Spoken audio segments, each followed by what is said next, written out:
তার ওই নামাজ কি কবুল হবে ভাই? বলেন, ওই নামাজ কবুল হবে? হবে না। তাহলে আমরা কিভাবে আমরা নামাজ পড়তেছি? আল্লাহ বলেছেন, বললেন যার নামাজ কবুল হয় না, আল্লাহ বলেছেন ওই নামাজের কোনো দাম না। আমার ভাইরা, আমার বন্ধুরা রে, সাহাবীরা কিভাবে নামাজ পড়তো? উট পাহাড়ে সাহাবীরা যখন তারাই থাকতো না যুবক ভাই, পাখিগুলো তাদের মাথায় বসে থাকতো। পাখিগুলো মনে করতো ওই এটা তাল গাছ দাঁড়িয়ে আছে। সাহাবীরা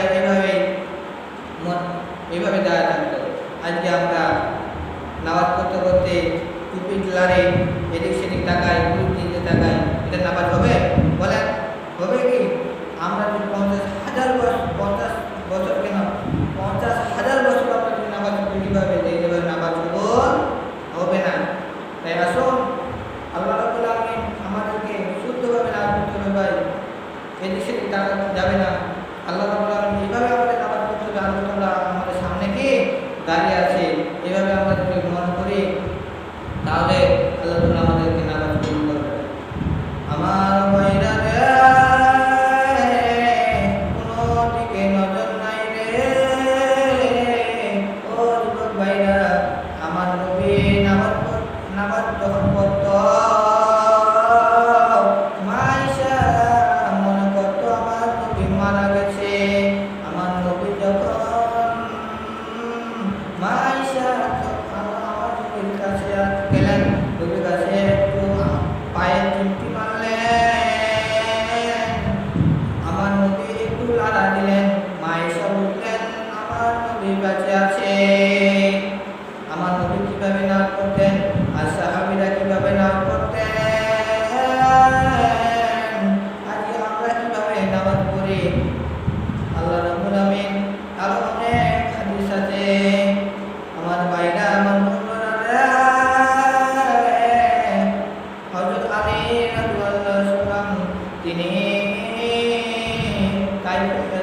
কাফেরেরা আমার আলীকে যখন তিন মারলো, আলীর পায়ে কাটে গেল। আলী সাহাবীরা আলীকে তীরগুলো টানে বার করতে চাইছে, কিন্তু তার তীরগুলো বাইর করতে পারে নাই। আলী তীরগুলো বাইর করতে দেন নাই। আমার নবী ডাকে দিয়ে বলেন, ও সাহাবীরা রে,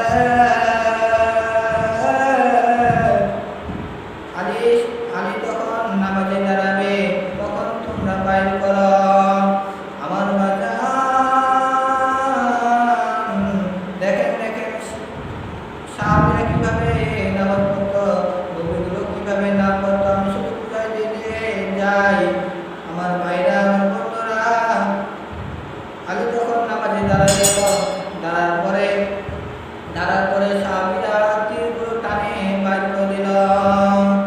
আলী তখন দেখলেন নামাজ তখন শেষ হয়ে গেল। আলী দেখলেন ওই মসজিদে রক্তে লাল হয়ে গেল। আলী তখন নবীকে ডাকতে বললেন, নবী গো, ওই মসজিদে কেন রক্তে লাল হয়ে গেছে? আমার নবী ডাকতে বলেন, আলী রে, তোর পায়ে একটা তীর কাটছিল, সেই সাহাবীরা তার তীরকে টানে পার করে দিছে, তুমি কি টের পেয়েছ? আলী তখন আমার নবীকে বললেন, ও নবী,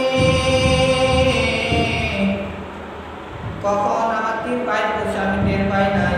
আল্লাহ কসম করে বলি রে যুবক ভাই, যখন আলী তখন বললেন, নবী আমি কোনো টের পাই নাই। আলী তখন বললেন, আমি একদিকে জাহান্নাম আর একদিকে জান্নাত, আমি এটা মনে করি নামাজ পড়ে আমাদের তীর বাইর করছে, আমি সেটাও টের পাই নাই। আজকে যুবক ভাইরা, আজকে আমরা কেমন করে নামাজ পড়তেছি? আজকে আমরা গুলির দিকে তাকাই,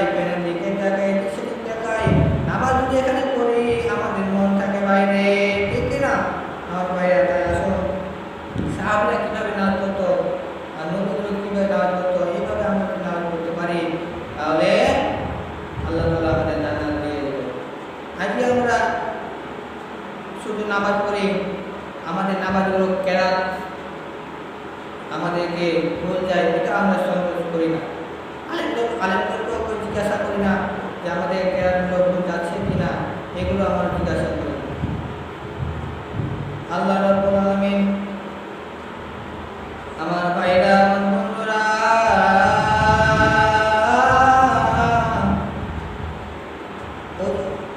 নামাজ ভাঙার কারণ 19টি, কয়টি? 19টি। আমার ভাইরা আমার বন্ধুরা 19টি কারণে একটা কারণ হলো অশুদ্ধ নামাজ পড়া। ও বন্ধুরা, যদি 70 বছর কেন 70,000 বছর যদি নামাজ পড়েন, যদি সূরাগুলো ভুল যায়, ওই নামাজ আল্লাহর কাছে কবুল হবে না। তাই আসুন ভাইরা, আমরা শুদ্ধভাবে নামাজ পড়ি। একটা সূরা আমরা পারি, এটাই আমরা শুদ্ধভাবে পড়ি। আলেমদেরকে জিজ্ঞাসা করি, হুজুর আমাদের সূরাগুলো ভুল যাচ্ছে কিনা, এটা আমরা জিজ্ঞাসা করি আলেমদেরকে। ভাই বিশ্বাসে কোনো বিশ্বাস নেই ভাই, কখন আমাদের মৃত্যু আছে কেউ জানে না। আসার সিরিয়াল আছে কিন্তু যাওয়ার কোনো সিরিয়াল নাই। আপনি যদি একটা সূরার চেষ্টা করেন করতে থাকেন তখন আল্লাহ যখন যদি অর্ডার হয়ে যায়, মৃত্যুর ডাক যখন চলে আসে, আল্লাহ তাআলা এই উসিলায় আল্লাহ তাআলা আপনাকে জান্নাত দিতে পারে। ঠিক না বলেন? এই আল্লাহ তাআলা এই উসিলা কি জান্নাত দিতে পারে যদি আপনি সূরাগুলো শুদ্ধ করে পড়েন। চেষ্টা করেন, আপনি মাথা ঢুকছে না, আপনার মাথা ঢুকছে না, আপনি চেষ্টা করেন একটা সূরা করেন, সূরা ফাতিহা আপনি শুদ্ধ হয়ে পড়েন। এটাই চেষ্টা করেন। আলেমদেরকে জিজ্ঞাসা করেন আমার সূরাগুলো ভুল যাচ্ছে কিনা। আপনাদের সন্তানগুলো কোরআন পড়তে জানে, আপনার সন্তানদেরকে বলেন যে ছেলে আমার সূরাগুলো ঠিক হচ্ছে নাকি, এটা শুনে এটা যদি বলেন এটা শরমের বিষয় আছে, বলেন শরমের বিষয় আছে নাই ভাই।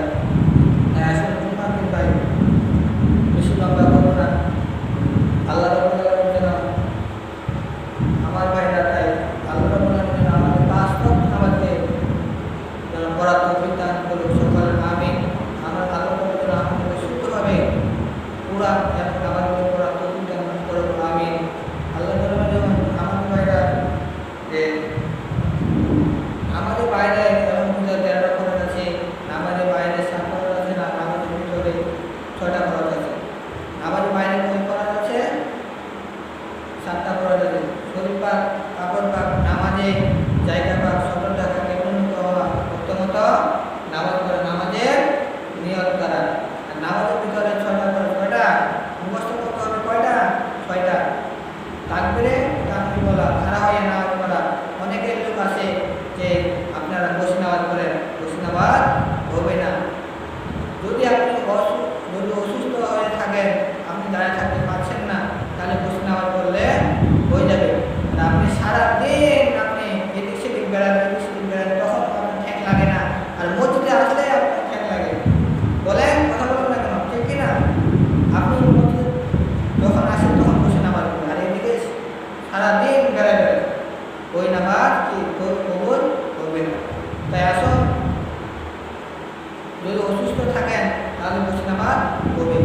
আর যদি বসেও নামাজ না পড়তে পারে, শুয়ে পড়েন, শুয়ে যদি না পড়তে পারেন, ইস্তারা